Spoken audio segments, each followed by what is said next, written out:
What is up, guys? Today is Thursday, which means it is Update Thursday on Old School RuneScape, and my word, do we have quite the update today. Quite the controversial one, I should probably say, instead, because there is a lot of talk going on at the moment about these two updates, especially the Magic Arena 2 and the Major Arena 2 and the Revenant Caves. There's a lot of people disappointed at the release of these, but again, guys, this is a discussion-based video, so all your thoughts and comments on today's updates, please leave them in the comment section below. And once again, if you guys do enjoy me making videos every Thursday about these updates, please drop a like on the video. It does help me out. The support in these has been very, very great, so thank you again. Anyway, let's get right into today's updates. The first update we're going to look at today is the Mage Arena 2 update, which is pretty much the next thing after the Mage Arena. If you guys don't remember what Mage Arena is, it's the thing that you have to do, it's the activity you have to finish to unlock the God Cape, which I believe up until now was the best in slot magic cape. I believe that's so. It was a plus 10, and I think this next cape that they're releasing with Mage Arena 2 might be a plus 20. Correct me if I'm wrong in the comments, but I believe that's what they're offering now. So players with 75 magic who have completed the original Mage Arena and unlocked the ability to cast all of the god spells outside of the arena will find a new option when chatting to Collodion. So the challenge is to track down and defeat these 3 demons, which you can find in random locations in deep multi-combat wilderness, which is pretty dang scary to say the least. And to find them, you get yourself a hot cold device from Collodion, which will draw you closer to the spawn location. But again, it's just like the hot cold device from Master Clue. So if you spam click it, you're going to lose a lot of HP. So obviously be careful when clicking it, because you do lose HP depending on how far you are, I believe. Anyways, when one's close enough, one of the demons will spawn depending on which one you were tracking at the time, and then only the person who spawned the demon can attack it, even if it's in a multi-way area. If you take too long to find any 3 spawn locations, all 3 are going to be reset and assigned a new spawn point, so you have to do this pretty quickly. When you defeat the demon, you get yourself a unique heart, which is apparently just a recolored imbued heart, and then you take all of them to Collodion, and these cannot be banked, so you have to do this pretty much all in one trip. Once he has all 3 hearts, he's going to upgrade 1 God Cape for you, and then this will consume your old God Cape and replace it with the newer upgraded version. To upgrade another variant of the God Cape, you have to do the process entirely once again and defeat at least one of the demons. So here is the imbued God Cape. So again, the plus 20, what I said was wrong earlier, it's actually plus 15, but also has the 2% magic damage bonus. If you guys haven't seen what the capes look like, here's what they look like. Some people were happy with them, some people weren't. And the cool thing though is that you can combine these with the max cape, which apparently a lot of people are actually mad about this one as well, because they don't want so many recolored max capes that they have to put in their bank. So I don't really see a reason why they're complaining on that one. But again, if you have max cape and you don't like this, let me know in the comment section below. Dying with this cape will be a bit harsher though, because if you do die while wearing this, the magic shield within it is going to fade, and when this happens, you lose both the imbued and the original god version of the capes. However, this does not apply to any area that is classified as a safe death, and the cape will be recoverable from any service that offers an item reclaim function. So be careful when wearing this cape, because you can actually lose it and you have to redo the entire process once again. So the Magic Arena 2 doesn't seem that hard to actually complete if you think about it. It's like, I don't know, 3 or 4 steps to get yourself the cape. But the issue is that first of all, you have to use the god spell. Second of all, you have to find the demons themselves. And third of all, you're dealing with an extremely active wilderness at the moment. So if you guys are going for this cape at the moment, I wish you luck, because there are a lot of PKers out. I'd probably wait like a week to try it myself when the woody activity dies down just a little bit, but day of release is always pretty hype. So if you are going for it, good luck. But there we go, Mage Arena 2. People have been saying that this is a very underwhelming update, mainly because it's a lot of recycled things. The hot and cold, the greater demons aren't even, I mean, it's just recolored greater demons.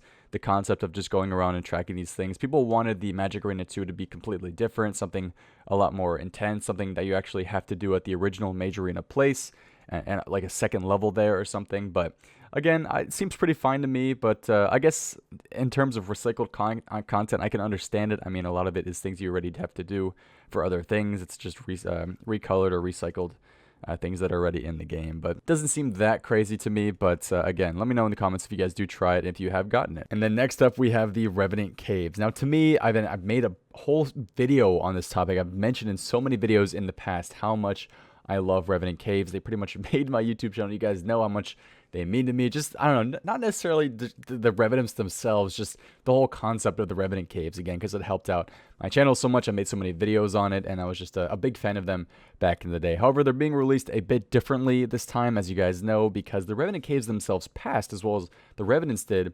However, a lot of the items that they pulled, a lot of the unique rewards did not pass. In fact, I believe like 9 out of the 10 items that they pulled, maybe even more, did not even pass. The loot key scrolls, the PvP armor, a lot of the unique other amulets and stuff they were offering did not pass. The only thing that passed, I believe, are the ancient crystals that you can use to build the Will the Obelisk in your house. It still is really cool to see them back in the game, though. I'm very excited to go test out so many different things. They're money-making, PKing. You guys are going to see so many videos from here, and if you're excited for that, thank you. If you're not, I'm sorry. But we're going to be like remaking videos from back in the day with, you know, old school, the original team of me, Goody, Unreal's RS, if you guys remember that name, Framed. We're going to be remaking videos there. Going to be really, really fun. I'm absolutely stoked to put out lots of videos here. So maybe not as much hardcore Iron Man now, actually, since that's all I've been doing recently. But let's bring back some main content. That's what I am excited for. Anyways, let's go through the updates and see what they're releasing. So the map itself, we have right here, they are going from level 17 to level 40 Wilderness, and the Revenants themselves are looking like level 27 to 33 or so, 34 maybe. That's pretty much what they were back in the day. The issue is, not the issue, but the thing is, they're actually new monsters in this Rev Caves now. I believe that the Black Demons, Ice Giants, and Black Dragons are all new to the Revenant Caves. They were not there pre-EOC, so that's interesting to see them come into the cave. We also have 2 different green dragon rooms, which is different. The Hellhounds are right at the entrance now. Now, the thing is that this entire cave is multi, so you always have to be careful of PKers here. You're never really safe from trying to, I mean, if you get, it's tough to tank, to say the least. If there's a small team on you, you can, but a multi-team here is just very difficult. The thing is, I think that the entrance, a slight little portion of there on both sides is single. So if you are trying to escape, remember that the entrance is single, and you can survive there. Anyways, this is what the cave looks like. Again, I will leave the news post below if you guys want to check it out. But yeah, that's what they look like. As I mentioned, the caves themselves are multi-way combat throughout. There are agility shortcuts, though, that you guys can see that you can try to use to escape. It's looking at that the lowest required agility shortcut is level 65, and the highest one is 89 agility, man. I actually may need to do agility on my main to get that shortcut. That is absolutely insane. I only have 81 on.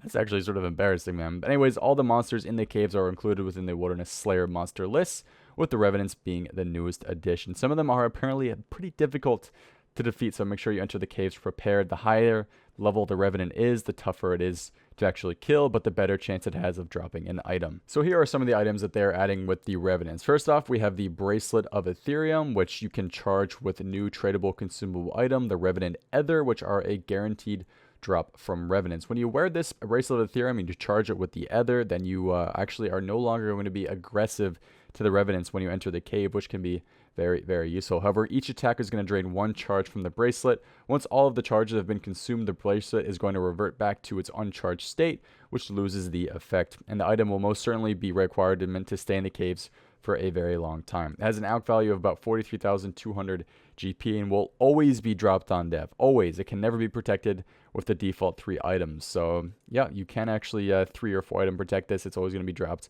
on death. We have the Revenant Cave Teleport Scroll, which you can actually add to your Master Clue Teleport Scroll book as well. You can use it to teleport to the lower Wilderness level entrance of the caves. And finally, we have pretty much like the only item that passed in the polls, which is the Ancient Crystals. If you get 4 of these Ancient Crystals, you can then build yourself a Will the Obelisk in your bank. It allows a one-way teleport to any of the current 6 Wilderness Obelisk locations chosen at random. Completion of the full Will the Diaries allows you to choose a specific teleport location. If you build this in your house, it requires 80 construction, 4 marble blocks, and 4 ancient crystals. It can be placed in the superior garden room using the same hotspot as the fairy ring and spirit tree. Completing the obelisk grants you 3,000 construction XP. So there you have the Revenant Caves. That's pretty much it, right? Well, there is lots of talk, let's just say, about the drop table currently at Revenant. So if we go ahead and go over to the wiki page, which has sort of a very, very beta version of the Revenant Dragon, all these different Revenants. You can see that they're listing all the different Revenants that are here.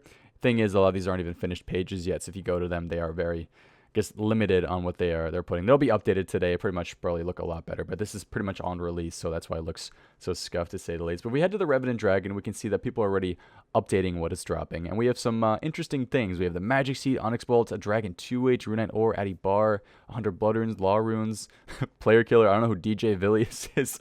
Again, pretty scuffed. Dragon Boots, again, this apparently is very underwhelming, to say the least. But the thing is, here are what people are reporting are being dropped. We have 8 Magic Seeds as a drop. We have 100 Rune Plate Legs as a drop. And here's the big one. Apparently, somebody has already gotten a noted 100 Dragon Plate Legs drop. 100 Dragon Plate Legs. If an Iron Man were to get that drop, they would already have the most Dragon Plate Legs ever achieved by an Iron Man on this game. And that itself is a pretty insane drop. About 16 million GP from a drop from Revenants. And people are saying that this should not be a thing in the game.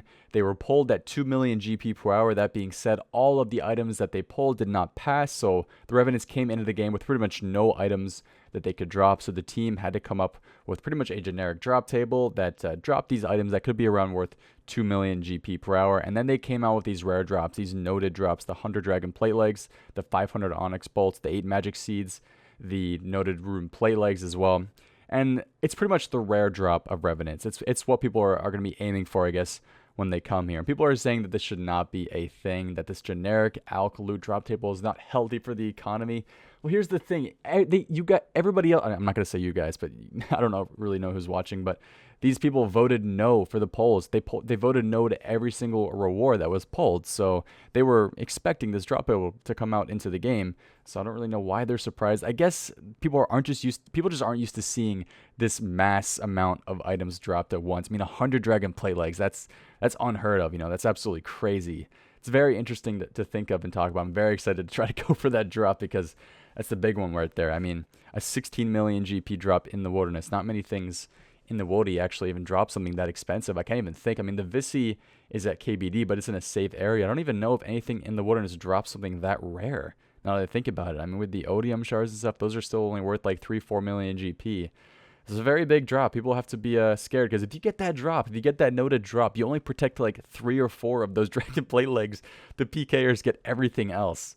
So very scary stuff to say the least. I'm excited to see some of the people who get it. Again, all of these drops are extremely rare. Like it's the chance, I believe, of getting, let's say, like a Dragon Plate body, or was the chain body from Dust Devils or something like that. Maybe a little less rare, but still pretty insane to get it. Anyways, guys, going to be lots of videos out in the near future regarding Revenant Caves and the Mage Arena too. Hope you guys enjoyed it. We have some other updates down here, but since this was such a big update week with these two, Magic Arena 2 and Rev Caves update, these are the main topics of the video. I will show the other news as well. We have the demo mode beta coming out with the Christmas event, Old School Mobile, King of the Skill, and some Dragon Slayer 2. If you guys didn't know the Dragon Slayer 2 requirements, here is what you're looking at, by the way. We have 200 quest points, 75 magic, 70 smithing, 68 crafting, or 62 mining, 62 crafting, 60 agility and thieving, 50 construction, 50 hit points. So pretty high compared to other quests, but still, all of them are pretty easy to get and pretty doable. Anyways, guys, that's it for today's video. Thank you for watching. Please leave your thoughts on these updates in the comment section below. And that's it, guys. Bye-bye. Thanks for watching. Wow.